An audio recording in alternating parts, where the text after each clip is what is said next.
शब्द की आध्यात्मिक यात्रा क्या है, इसका बोध इसमें प्राप्त होता है। एक वर्णात्मक शब्द है,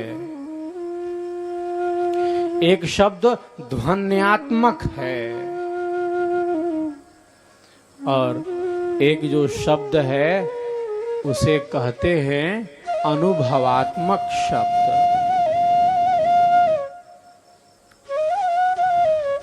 तो शब्द की भी एक कितनी बड़ी यात्रा है साहब। और अध्यात्म में तो ये सारे भेद रहस्य भरे पड़े हैं।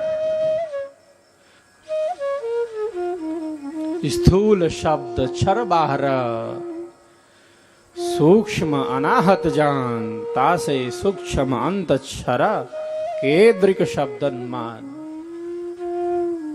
तालु कंठ मूर्धा ओष्ठ से, प्राणों के प्रयत्न भेद से ये जो वाणी प्रकट हो रही है, ये जो वाणी की शक्ति है, इसे क्या कहा? इसे कहा कि ये स्थूल शब्द है।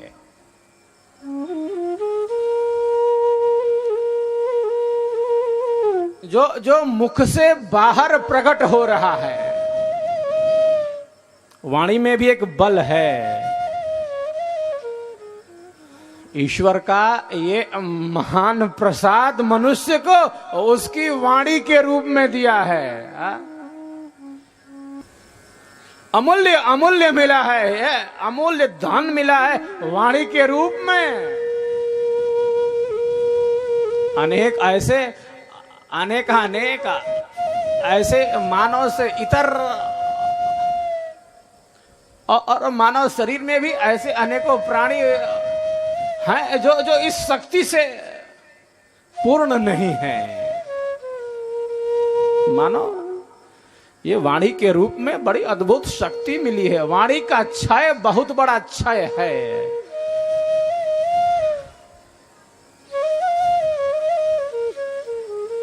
वाणी के रूप में हमें अमोघ शक्ति मिली है। सुविचारित वाणी, संस्कारित वाणी, हितकारी वाणी, लाभकारी वाणी, प्रेममयी वाणी, सत्यवाणी, प्रिय वाणी।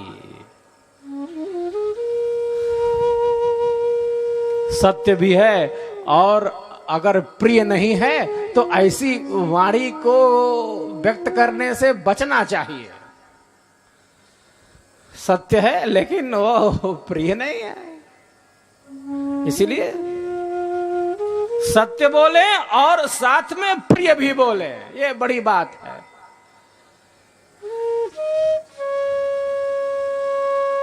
सत्यम ब्रूयात प्रियम ब्रूयात नाचा ब्रूयात असत्यम प्रियम, प्रियम च नानृतम ब्रूयात एस धर्म सनातन। ये सनातन धर्म का लक्षण है। वाणी के रूप में अद्भुत शक्ति मिली है, अमोघ शक्ति मिली है। तालु से, कंठ से, मूर्धा से, ओष्ठ से, प्राणों के प्रयत्न भेद से जो प्रकट हो रहा है। स्वर भेद ने कहा कि वो क्या है? वो तो स्थूल है और इससे सूक्ष्म भी है। एक वर्णात्मक है तो एक ध्वन्यात्मक है। हाँ, एक वाणी जिसकी ध्वनि हो रही है, एक वाणी जिससे हम मुख से बोलते हैं, वो वर्णात्मक वाणी है। और दूसरी जो वाणी है उस वाणी को क्या कहते हैं? उस वाणी को कहते हैं ध्वन्यात्मक वाणी। जिसकी ध्वनि हो रही है, हा? जिसको बोल नहीं रहे हैं, जो वाणी से प्रकट नहीं हो रही है लेकिन उसकी ध्वनि हो रही है।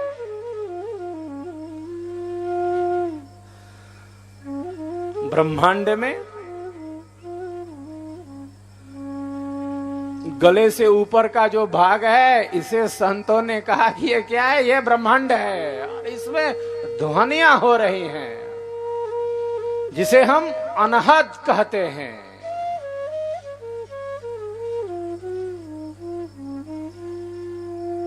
ताल, डंफ, मुरली, वीणा, झांझ, मृदंग, किंकिण, स्वर, सहनाई, सिंह गर्जन।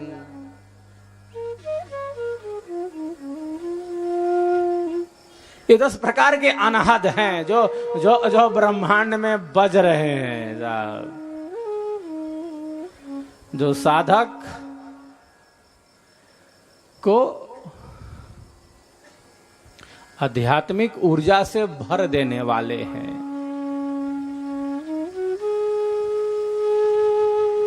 जो एक बधाई के रूप में है। हरि हरि गगन में बाजत बधैया हरि, बाजत ताल मृदंग झांझ ढप, किंकिड़ बिन सोहैया हरि। सिंह गर्जन मुरली मधुर ध्वनि, तान स्वर बाजे सहनैया हरि। जगती लोग ज्ञान बिन बहिरा, संतन परत सुनैया हरि। स्वामी स्वरूप कहन मैं वर्णो, अनंतन सूर्य लजैया हरि। कहे सदाफल धनिसो हंसा, पूर्ण पुरुष गोपैया हरि। हरि हरि गगन में बाजत बधैया हरि। तो गगन में तो बधाई बज रही है और ये साधक की प्रगति का सूचक है,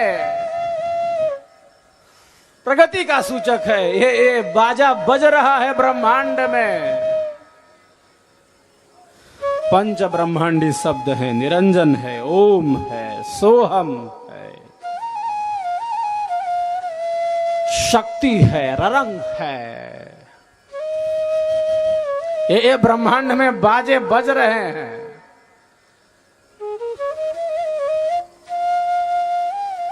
तो ये वाणी कैसी है? ये ध्वन्यात्मक वाणी है, जिसकी ध्वनि हो रही है। विहंगम योग की साधना में ये समस्त ध्वनियां होती हैं। दाहिने में सिंह गर्जन है। सिंह का गर्जन भी इस ब्रह्मांड में हो रहा है। ताल भी है, ढंफ भी है, मुरली भी बज रही है, वीणा भी है,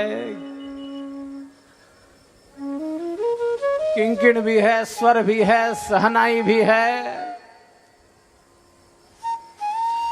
बाईं तरफ हो रहे हैं सब, दाहिनी तरफ सिंह गर्जन है। ये मुद्राओं का अभ्यास है,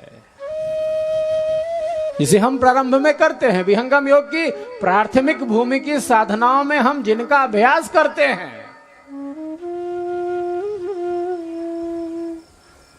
और जिसका अनेक योगियों ने अभ्यास किया है।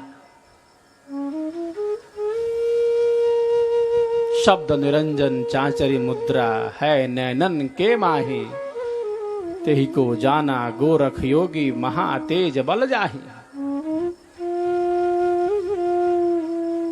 चांचरी मुद्रा है, चक्षु से ही चक्षु का प्रत्यक्ष है।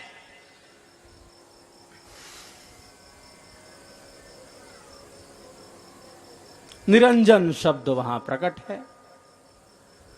ओंकार है, भूचरी मुद्रा है, त्रिकुटी अस्थाना, व्यास देवता को पहचाना, चांद सूरज समझाना। एक भूचरी मुद्रा है जो त्रिकुटी में स्थित है, जहां पर संगम है इंगला का, पिंगला का, जहां पर एक साधक अपनी चेतना को केंद्रित करता है, जहां पर ओम प्रकट होता है। ओम एक ब्रह्मांडी शब्द है, इसका स्थान है त्रिकुटी, यहां पर यह प्रकट हो जाता है। और इसका अभ्यास, इसका आनंद प्रारंभ में एक विहंगम योग का साधक भी प्राप्त करता है। सोहम शब्द अगोचरी मुद्रा, भंवर गुफा आस्थाना। इसका स्थान कहां है? भंवर गुफा स्थान है इसका। सुख देवता को पहचाना, सुनी अनहद की ताना। इसका भी स्थान ब्रह्मांड में है, कपाल में ही स्थित है इस भंवर गुफा का स्थान। इतने साधनात्मक रहस्य भरे पड़े हैं इसमें। शक्ति शब्द जो उन्मुनि मुद्रा, सो है आकाश सने ही, तामे झिलमिल ज्योति दिखावे, जाना जनक विदेही। उन्मुनि मुद्रा का अभ्यास है साहब, जिसमें अनहद की तान है। ररंकार है खेचरी मुद्रा, 10वां द्वार ठिकाना, ब्रह्मा विष्णु महेश्वर देवा, ररंकार पहचाना। तो निरंजन है, ओम है, सोहम है, शक्ति है, ररम है, क्रमशः सूक्ष्म से सूक्ष्मतम है। ये पंच ब्रह्मांडी शब्द हैं, ये ध्वन्यात्मक शब्द हैं, जिसकी ध्वनियां हो रही हैं। ये बाजे बज रहे हैं भीतर, और एक साधक इसका अनुभव करता है। यहीं पर ठहर नहीं जाता, बल्कि इससे आगे भी बढ़ता है।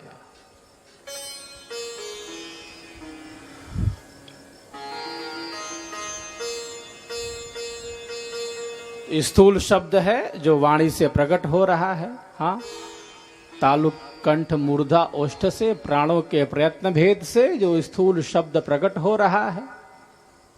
सूक्ष्म अनाहत है।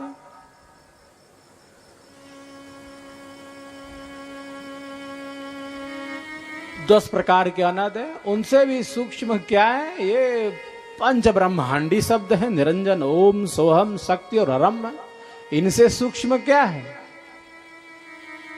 अक्षर है, अक्षर की सत्ता है। और अक्षर से भी सूक्ष्म निह अक्षर की सत्ता है। कितना बड़ा विज्ञान भरा पड़ा है। और आचार्य से प्रथम ने, जिनकी पावन पुण्यतिथि के निमित्त हम सब यहाँ इस त्रिदिवसीय समारोह में आनंद लाभ ले रहे हैं, उस महान सत्ता ने समस्त तत्वों को प्रकट किया, अध्यात्म के सारे भेदों को प्रकट किया। अध्यात्म के जितने गूढ़ विषय हैं, रहस्यमयी विषय हैं, उन समस्त भेदों को प्रकट किया है।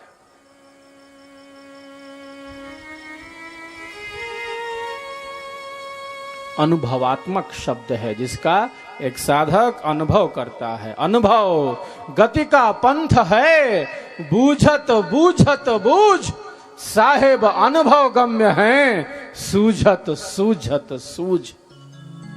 ये बूझ और सूझ का ही मामला है साहब, ये बूझ और सूझ का ही तो मामला है। यही विहंगम योग है। इसके बाह्य सिद्धांत का भी ज्ञान प्राप्त करना आवश्यक है। प्रथम सिद्धांत है साहब, फिर साधना है।